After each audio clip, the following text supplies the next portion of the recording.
suatu kebanggaan yang luar biasa bisa berada di YCPA 2012 bersama 19 perempuan hebat yang melihat dunia tanpa batas. Permasalahannya adalah nggak semua perempuan Indonesia bisa seperti para finalis YCPA 2012 ini.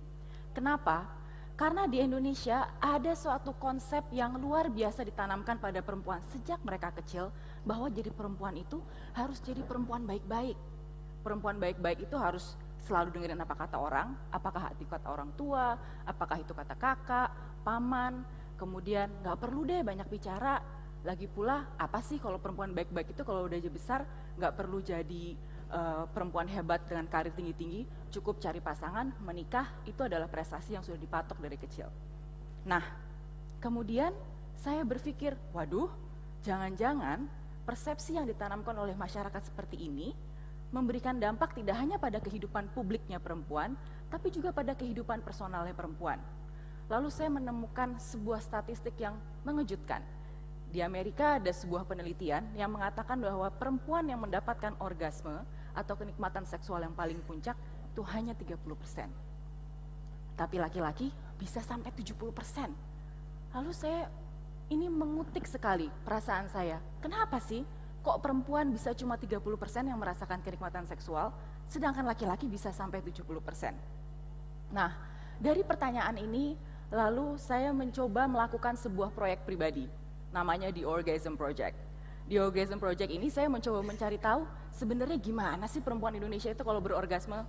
Lalu saya memutuskan untuk mewawancara 16 perempuan Indonesia, mulai dari Aceh, kemudian saya wawancara beberapa di Jakarta, di Surabaya, di Jogja, di Makassar, ya kota-kota itu. Perempuannya juga macam-macam, perempuan Indonesia itu tidak tunggal, mereka sangat berbeda-beda dengan identitasnya. Saya mewawancara perempuan yang masih lajang, perempuan yang sudah menikah, perempuan yang sudah punya anak juga, lalu perempuan yang lesbian, bisexual, perempuan transgender, perempuan yang berstatus HIV positif. Saya wawancara perempuan pekerja seks di Surabaya. Lalu saya juga wawancara perempuan yang dipoligami, dia istri kedua. Lalu saya juga wawancara perempuan yang pernah disunat. Dan saya juga wawancara perempuan yang berbadan besar atau overweight.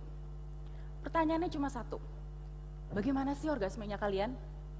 Nah, ini menarik. Ternyata dari jawaban cerita orgasme 16 perempuan ini membuktikan bahwa dugaan saya betul.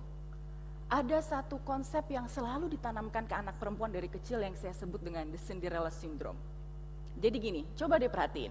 Kalau kita punya anak kecil atau kita sendiri dulu waktu masih kecil, kita disuguhkan cerita-cerita putri raja, putri Cinderella, bahwa perempuan itu, kalau perempuan yang baik-baik, cukup rajin membersihkan rumah, melayani kepentingan keluarga, anggota keluarga yang lain. Lalu kalau sudah jadi perempuan seperti ini, nanti hadiahnya dapat pangeran, pangerannya tampan, kemudian baik hati, kaya lagi. Nah, kemudian itu ditanamkan terus-menerus seakan-akan bahwa prestasi perempuan yang tertinggi adalah cukup jadi perempuan baik-baik, ibu rumah tangga di rumah, nanti akan dapat pangeran yang hebat, dan itu adalah prestasi yang sudah cukup di situ. Coba bandingkan dengan anak laki. Anak laki dapat baca komik superhero. Ada Batman, ada Superman. Karakter superhero adalah karakter yang dia selalu memikirkan keamanan masyarakat. Lalu dia berpikir luas bagaimana caranya menghentikan kekerasan. Pada anak laki tidak ditanamkan batasan-batasan mimpi itu. Dia sangat berpikir secara luas dan bebas. Nggak ada tuh ceritanya kalau anak laki diajarin, ya kalau jadi anak laki baik-baik, terus nanti kalau udah nikah nggak usah kerja ya, di rumah aja ngurus anak di rumah. Itu nggak ada ceritanya. Nah, permasalahannya adalah ini tidak cuma berhenti di buku cerita. Nilai-nilai seperti ini ditanamkan terus baik dalam keluarga atau biasanya juga orang tua. Ayo anak perempuan iya sekolah di sekolahan bagus biar dapat laki-laki yang bagus juga, antar ketemunya kan di sekolah yang bagus untuk dapat pasangan yang bagus juga. Nah, karena kita terus-menerus ditanamkan nilai-nilai seperti ini, dan lama-lama kita menganggap nilai ini adalah suatu kebenaran, sesuatu yang memang perempuan harusnya seperti itu. Dan ternyata penanaman konsep seperti ini itu sangat berpengaruh terhadap kehidupan seksual kita juga. Jadi ini yang berkontribusi terhadap kenapa perempuan itu hanya mengalami orgasme 30% dibanding laki-laki 70%. Karena di tempat tidur pun, perempuan selalu mementingkan kesenangan, kenikmatan seksualnya orang lain juga. Kan sayang sekali ya, padahal yang namanya orgasme itu rasanya luar biasa.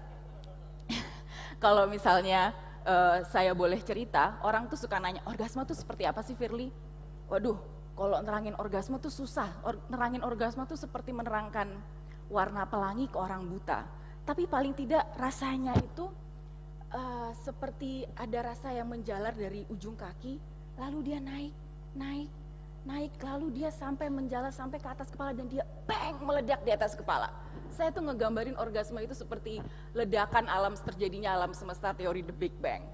Nah, ini juga yang disampaikan oleh beberapa perempuan yang saya wawancara. Ada satu perempuan dari Jogja yang dia bilang dia umurnya sekitar 28, dia adalah seorang petugas medis dan dia bilang, aduh Mbak Firly, orgasme itu pokoknya enak banget deh.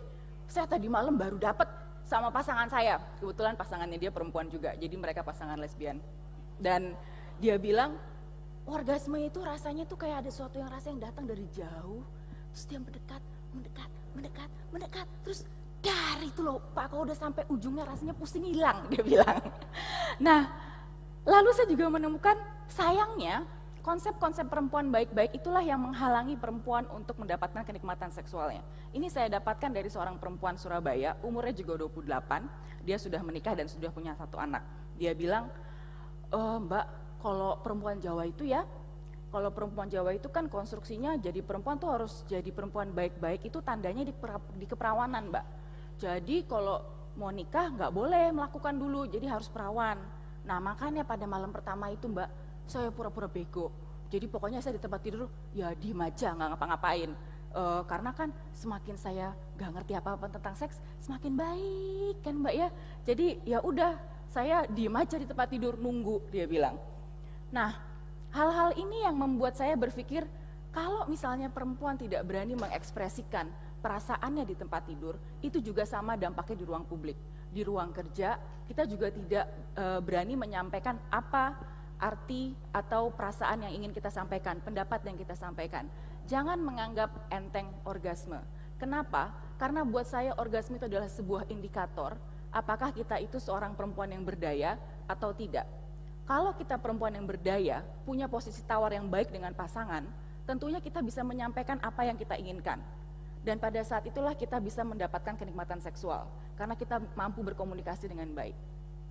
Coba bayangkan kalau misalnya kita tidak mendapatkan orgasme, coba periksa lagi deh. Jangan-jangan posisi tawar saya selalu lebih rendah daripada pasangan saya. Jangan-jangan saya selama ini selalu mementingkan kepentingan dia. Lalu kepentingan saya bagaimana? Nah, hati-hati kalau kita sudah selalu mulai memikirkan kepentingan orang lain daripada kepentingan kita. Bisa jadi ada lapisan-lapisan diskriminasi yang membatasi kita sehingga kita tidak bisa mendapatkan orgasme yang itu merupakan hak perempuan juga. Nah, kemudian caranya gimana sih untuk supaya kita bisa mendapatkan kenikmatan seksual itu? Mendapatkan orgasme untuk diri sendiri, mendapatkan kenikmatan seksual untuk diri sendiri, itu adalah berarti kita peduli pada diri sendiri.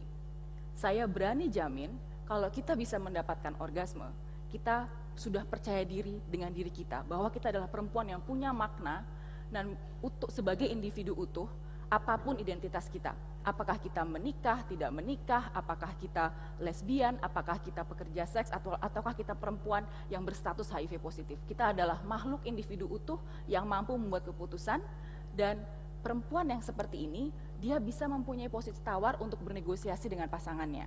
Nah, perempuan yang seperti inilah yang kita harapkan untuk perempuan-perempuan Indonesia yang di masa akan datang. Jadi saya ucapkan buat para care lovers, selamat berorgasme.